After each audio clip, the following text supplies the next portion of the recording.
Agora, eu queria explicar um pouquinho para vocês as questões sociais que seriam interessantes você considerar para gerenciar bem suas emoções. Aí entra no aspecto que o Daniel Goleman chamou de habilidade social e de empatia. Queria discutir com vocês um pouquinho essa questão social e aí a gente encerra falando de questões psicológicas, beleza? Olha só, eu vou passar um trechinho desse filme, Um Senhor Estagiário. Não sei se alguém já assistiu.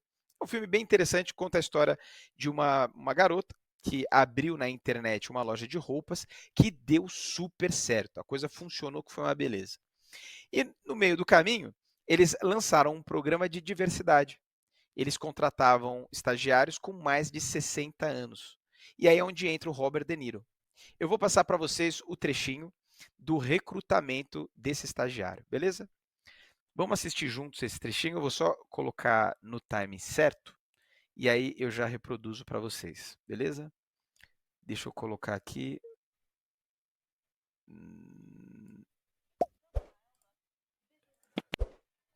Beleza, vamos lá, vamos projetar. Qualquer dificuldade que vocês tenham aí, por favor, me sinalizem, mas pelo visto está dando tudo certo, felizmente. Bora lá, vamos ver como é que funciona o recrutamento desse pessoal aí. The Antoinette dress? Major screw up by the vendor. There's going to be a couple of interviews today, Ben. We want to make sure that we both find the right fit.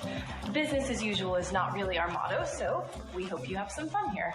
This is the first time we're hiring senior interns, so some of our intern questions may not exactly fit your profile, but we're going to go for it anyway, okay? Fire away.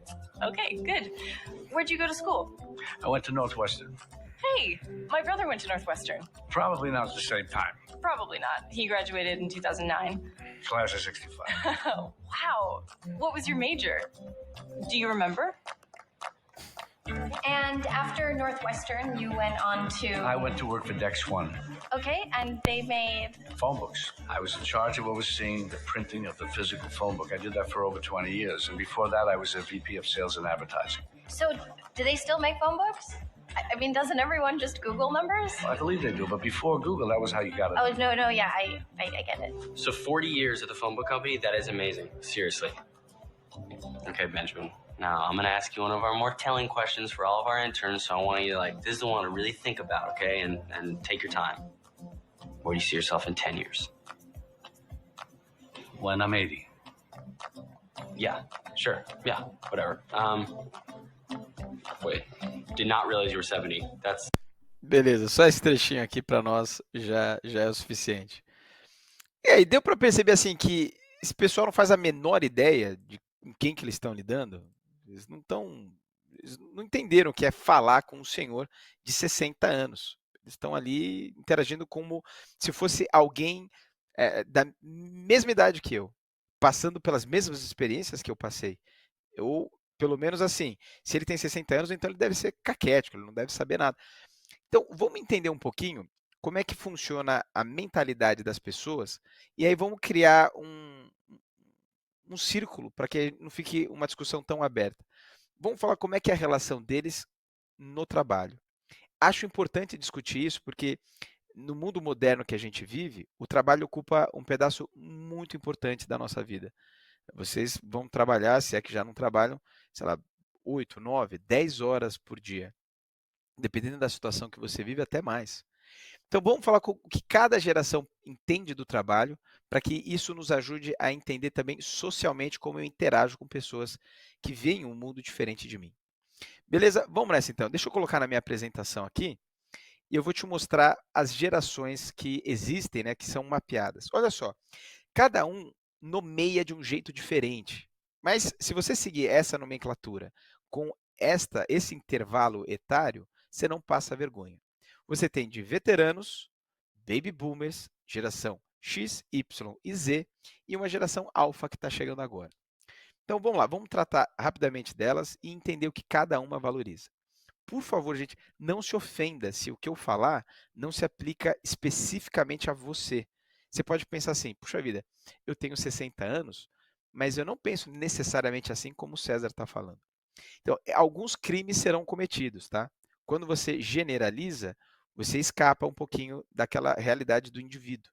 Então, vamos ver se a gente consegue fazer isso de um jeito menos agressivo, né? Falando dos veteranos, vamos começar com esses caras aqui. Pessoal, por que eles têm esse nome? São aqueles que viveram de perto, ou pelo menos mais perto, os horrores de uma guerra. Então, é uma população que quando volta da guerra, volta cheio de amor para dar. Tá aí uma foto que representa bem isso, né? O soldado já agarrando a primeira moça que encontra. E quando eles se relacionam com o trabalho, a relação com o trabalho é mais ou menos a seguinte: vamos sobreviver.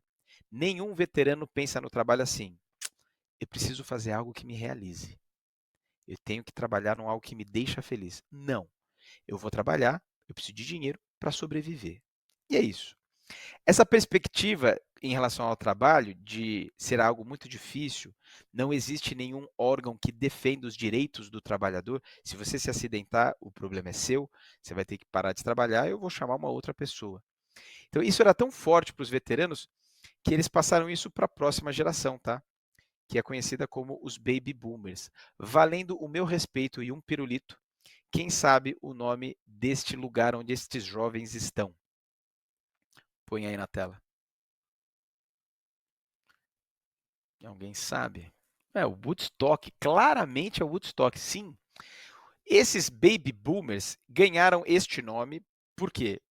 Vamos lá.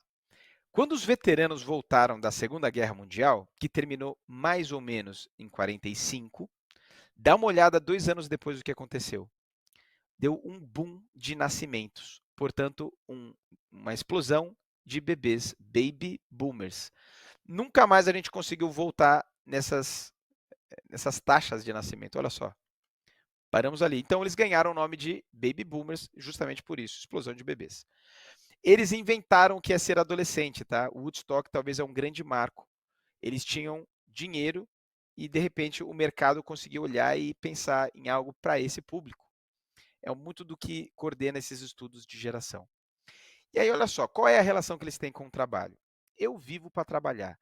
Quem é Baby Boomer, quem tem seus 50, 60 anos, enxerga o trabalho assim: eu vou trabalhar muito, mas com 60 anos eu me aposento. Então, eles entregaram um pouquinho da sua vida para o trabalho. Na verdade, grande parte da sua vida ele entregou para o trabalho. Não é incomum você encontrar alguém de 50, 60 anos falar assim para você: eu trabalhei 35 anos na mesma empresa e eu nunca faltei. Ó, eu trabalho com jovens, tá? Eu prometo para você, se você trabalha com um estagiário com 20 e poucos anos, se em 6 meses ele não pedir 2 licenças ou faltar uma vez sem falar nada, eu corto o meu braço. É muito difícil. E assim, não é incomum o estagiário ele falar de coisas que para um baby boomer não faz o menor sentido. Do tipo, eu tô com um problema assim, assim, assado, mas eu já tô vendo isso com a minha terapeuta. O baby boomer fala assim: terapeuta? O que é isso? Porque ele passou a vida inteira dele trabalhando. Ele passou 35 anos e nunca faltou. E ele fala isso com muito orgulho. Você imagina agora um diálogo de um baby boomer falando que nunca faltou em 30 anos para um jovem. O jovem pode olhar com desprezo e falar assim: cara, tudo isso que você valoriza, tudo isso que você construiu, para mim não tem relevância nenhuma. Quer dizer, você detonou uma ponte, você mostrou que você não tem nenhuma habilidade social. Gente, se um baby boomer se orgulha tanto do trabalho, o mínimo que você tem que fazer é valorizá-lo. E falar assim: cara, é de impressionante. Não é algo que se vê com muita frequência hoje em dia. Vocês não passam mais de 5, 6 anos na mesma empresa. Estão percebendo, portanto, um baby boomer é alguém muito voltado para o trabalho. E galera, eles se deram muito bem, tá? Eles conseguiram erguer um patrimônio financeiro gigantesco.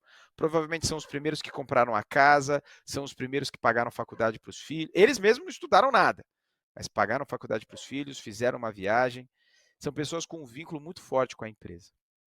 Muito bom, Baby Boomer começa a sair de cena e entra a geração X. Ha! Agora eu quero ver nome da banda. Quem sabe o nome dessa banda que está tocando? Valendo agora o meu respeito absoluto se você souber o nome dessa banda. Robson, não vale o Rafa, o pinguim tá louco. São os Ramones. Ramones, claro. Agora valendo o dobro. Qual é o nome do estabelecimento que eles estão tocando? Essa eu quero muito saber. Aí já é mais difícil, hein? Rockade. Não, nem sei onde é esse Rockade. Trampo tá... Não! É um lugar chamado CBGB. É um bar que acabou lançando uma série de bandas que estavam brotando nessa cena do Clube da Minhoca. Claro que não. É um pub de rock que lançava grandes bandas. Tipo Sex Pistols, por exemplo, foi uma delas que foi lançada nesse lugar chamado CBGB. Ramones, portanto, é uma banda que representa bem a geração X. Por que desse nome? Eles querem romper, fazendo um X, com aquilo que os baby boomers fizeram. Ah, se o baby boomer trabalhou a vida inteira para ser feliz quando se aposentar, eu não. Eu vou ser feliz logo nos 30. Eu trabalho muito até os 30. E aí, quer saber? Depois eu dou uma bica nisso, ponho o meu dinheiro na bolsa e vou viver de renda. Não quero trabalhar. A fidelidade com o trabalho acabou de ser rompida por essa geração.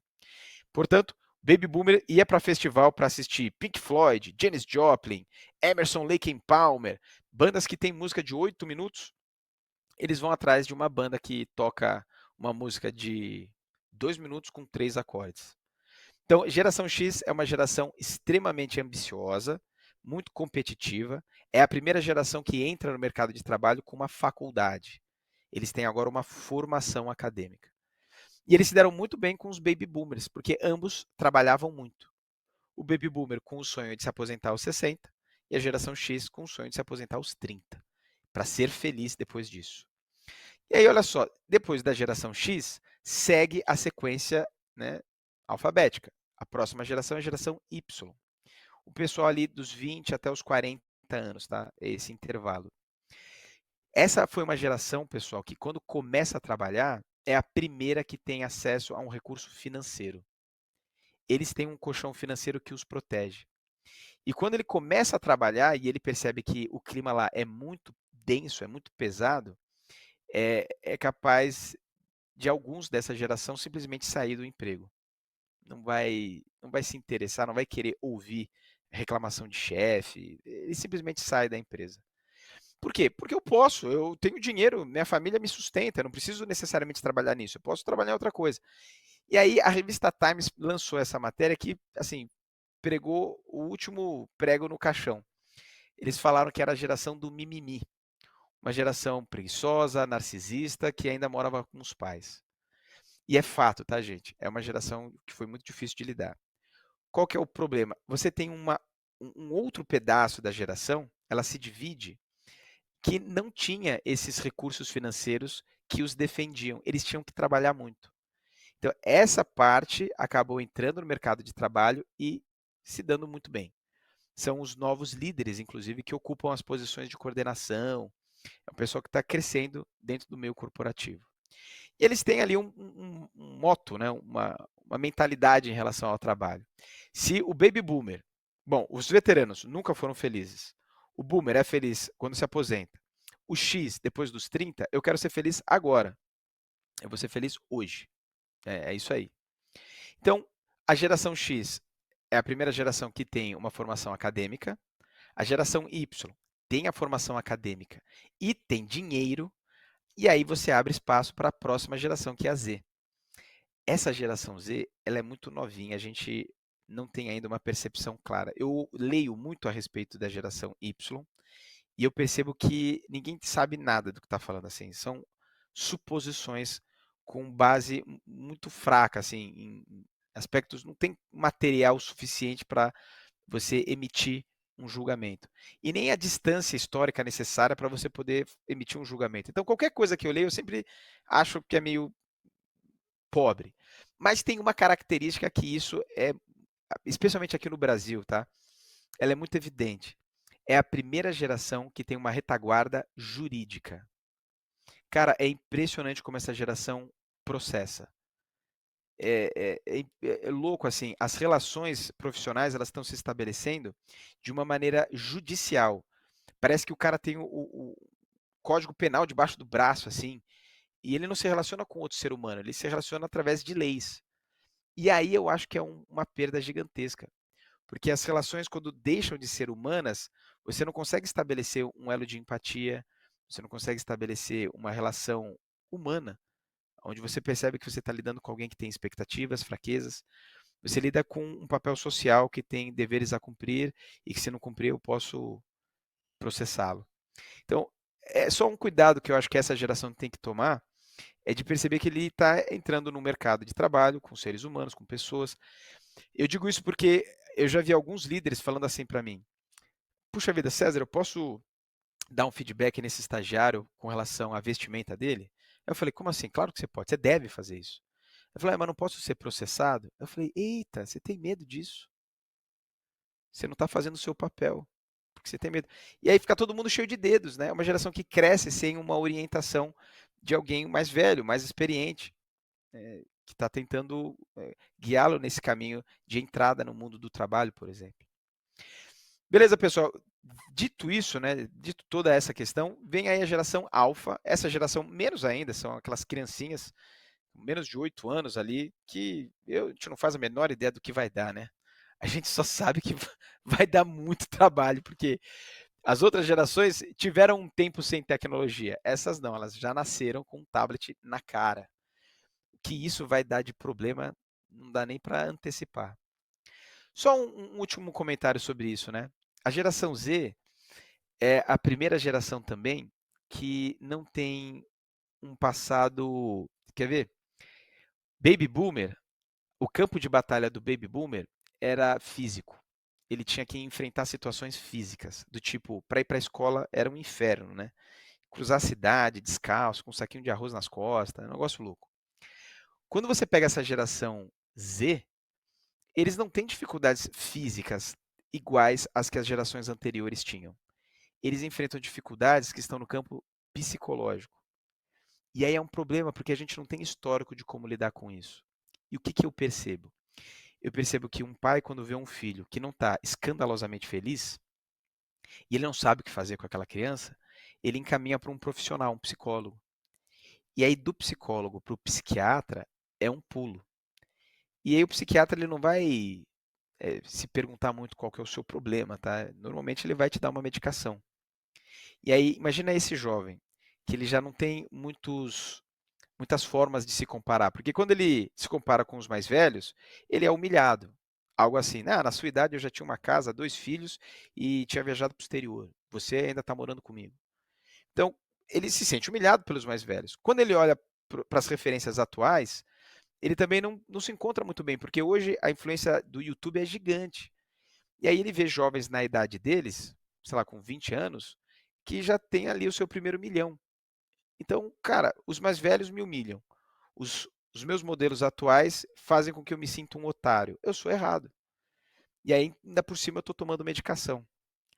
E não tem muito com quem falar, né? Quem que pode me orientar nesses casos? É uma geração que está sendo pioneiro nesse sentido.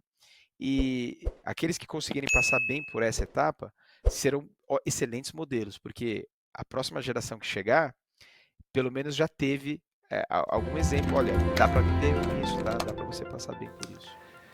Bom, se você chegou até aqui, eu quero te agradecer de todo o coração por você ter assistido mais esse vídeo e convidar você para poder assinar o canal Pinguim do Laravel, também deixar seu like e compartilhar com todas as pessoas que você conhece, que pode se aproveitar desse conteúdo aqui do canal. E sim, se você não conhece, também temos uma escola online chamada Pinguim Academy, que ensina com muito mais detalhes Laravel e todo o seu ecossistema. Então, venha fazer parte desse universo junto comigo, tá bom? Grande abraço.